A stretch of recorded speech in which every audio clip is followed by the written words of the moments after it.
लिहाजा ये जो लोग ऐसे हैं ना जिनके दिमाग में कीड़ा आया हुआ है कि जनाब जी किसी तरीके से इत्तेहाद उम्मत हो जाए, सारे एक जगह जमा हो जाए, दुनिया से ये सारा फसाद खत्म हो जाए, सरकार ये अल्लाह का प्लान ही नहीं है।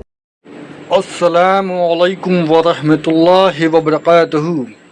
अली मिर्ज़ा ने कहा है कि जिस बात का आपको इल्म नहीं वो बात ही ना करें। इसका इल्म यह है कि अल्लाह का ये डिवाइन प्लान है, लअम्लअन्न जहन्नम मिनल जिन्नति वन्नासी अजमाइन, कि जरूर भर दूंगा जिन्नो इंस के साथ जहन्नम को। यानी ये दो पार्टियां हमेशा रहनी है, ये हो नहीं सकता कि पूरी की पूरी दुनिया एक बात के ऊपर मुत्तफिक हो जाए, सवाए इसके कि वक्त पैगंबर मौजूद हो, उसमें भी सिर्फ जो लोग उस पैगंबर पे ईमान ले आते हैं वो मुत्तफिक होते हैं। क्या नबी इस्लाम की जिंदगी में पूरी इंसानियत ने रसूलुल्लाह के साथ इत्तेफाक कर लिया था?